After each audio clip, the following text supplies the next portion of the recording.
And go for it. Go. Now, Australia's been provided by our constitution, as this gentleman spoke about. This document here was written by a friend of mine, George Turner, a barrister, on the dual citizenships of politicians. Under our constitution, you cannot hold dual citizen and be in Parliament. When he spoke, that's the original. I got the original here, right here. Look at it. What about Julie? When he did, he got bashed and died for his troubles. That'll tell you what they'll do to you now. I implore people to get this thing here. Get Banjo Patterson, written in 1896, Australian pamphlet to all Australians. Now, what he spoke about there was valuating our goods, the bank and the control of land, suppression of people. Go and get it. Now, here's another thing that's just gone through my brain. 1920 to 1930, 5 million people in the country. We're just getting over the First World War. We built 4 icons. Basic wage wasn't £5 a week. We built the complete rail network of Sydney, metropolitan, the underground stuff, the tunnels, everything. The Harbour Bridge and 3 dams. In 1 decade. In 1 decade. And they tell you we can't do it today because they got that money, but we've got a AAA rating. If you've got a bad credit rating, you can't go and buy a car. But if you've got a good credit, you can borrow right to lot. I've just told you what you can borrow against the poles and wires to incur a debt of that. But we're not going to do that because the IMF don't like it. The oligarchies and the Bilderbergs and all that, they don't like it. Because we can't... Here it is. You're not allowed to thrive. You just mentioned who are these people. Now here it is here why the people you spoke about, young children, can't get a home.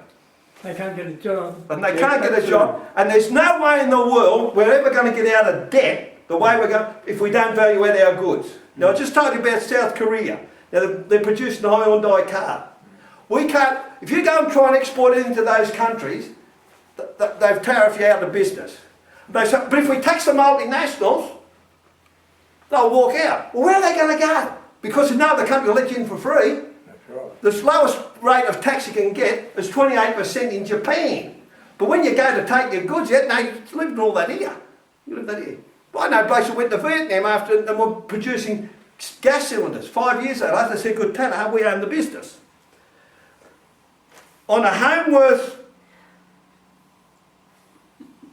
Where is it? On a home worth... So we should have let Japan take over Australia then, because we would be better off. Well, now, that's a ridiculous statement. That is just stupid. Yeah, no, I am joking. The Japanese were just stupid. They brought guns. They should have brought money with them. Look, The I am Chinese brought money with them. joking, you whatever.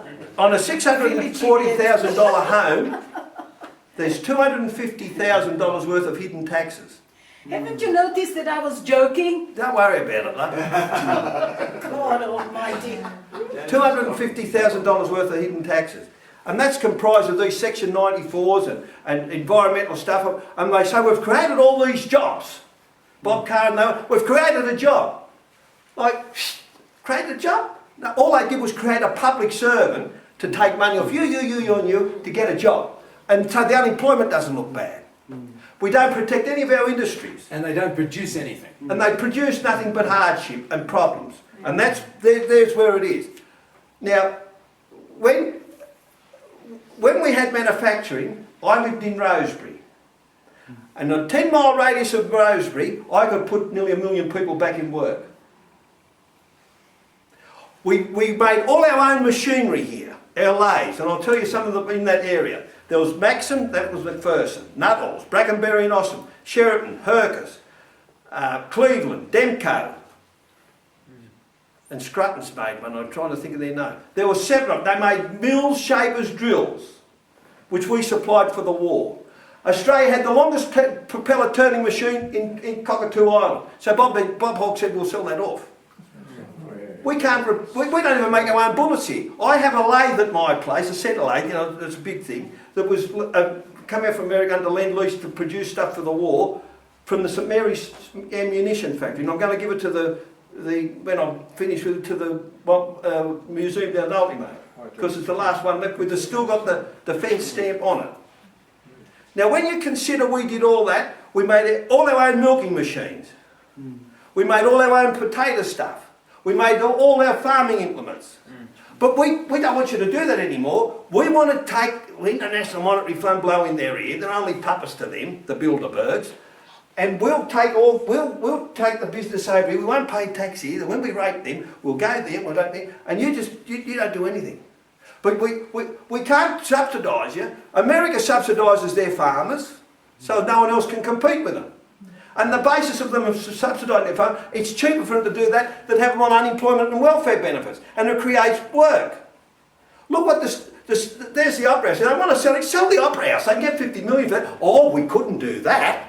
Because all the upper echelon, they've got to go to the opera, but we can get 50 million for that. I can still go to bloody opera. You know, so we built that for nothing.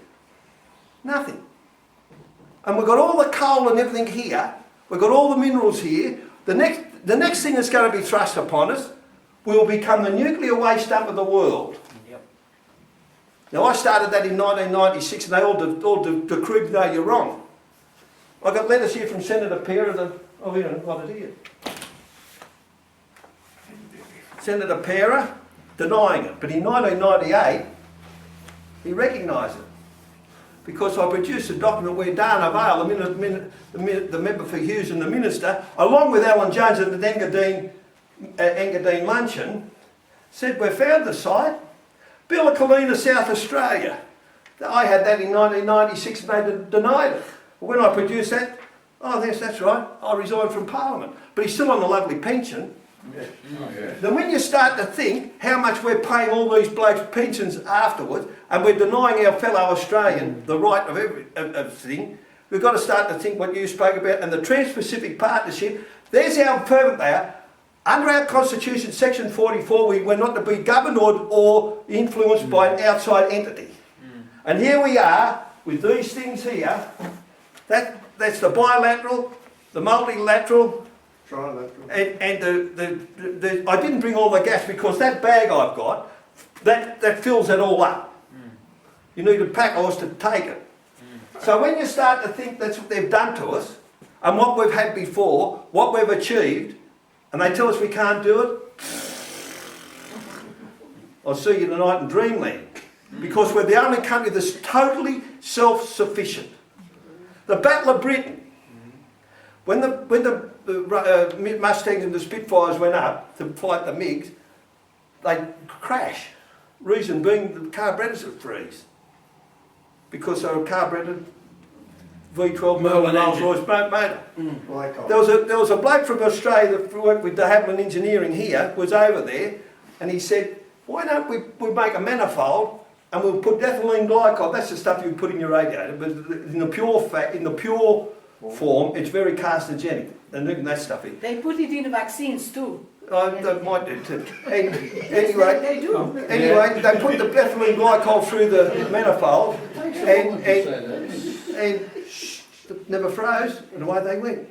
We built aeroplanes here. We built Meteor jets here. We built the warship, the Vampire and the Voyager. That's why we made so much money though, because we were building and supplying for wars. The what? Is that why Australia did so well? Because they made war machines to go overseas? We made planes here, the Boomerang, the Wirraway and everything else. Yeah. All the machine guns. We made I everything know here. what I'm saying. We Is made that why- submarines. The Beaufighter as well. The Yeah. Beaufighter, but the submarines we're building today, that's another thing done by the International Monetary Fund. Don't build a good one because we can make it borrow a bit more money to do another, and we'll sit back in our Wall Street. That's why they don't want to flood the world with oil, because as soon as you flood the world with oil, the backside falls out of Wall Street. Hello, how are we going to rate next? How are we going to get on? And how are we going to? We're defined now by Singapore. And we signed the world parity pricing of oil. Fraser did that. And he said that was to increase exploration. The next year exploration went down by 27%. And they've done none since. We've got more oil than anyone can wish for. Tell them about South Australia and the little thing they've kept quiet. So 22 trillion in South Australia. Of I told them that earlier. Did you hear about that? The 22 trillion That's find shale of oil. oil in South Australia? 2008 that came out. Yeah, in 2008. But that's Nothing small. in the media about that. That's and they've small. sold it all off to multinationals. We don't get a share. that's small. That's nothing compared to this one here at Glen Davis. That goes from there, and the seam's 11 foot. My mate's father was the engineer there. Goes all the Charlie way to Bennett. Cape York. Now I'll tell you something about Charlie Bennett. So I didn't know nothing about dynamic balancing. That's it. All forces, the centrifugal forces expanded from the centre of axis, and the armatures and everything else get out of balance. We couldn't do it here. Charlie invented a dynamic balancing machine, and he's the only person certified. Somebody I've got certified by him, and his two sons, that we can do stuff for the Defence Department. And it's within a half of the weight of a cigarette paper, a Talio paper. Half the weight of that. That's the accuracy of it. Now he was an engineer there, and he used to tell us how much coal's there. Joe Edger's got it. I just told you about the stuff down in Gippsland. The stuff off.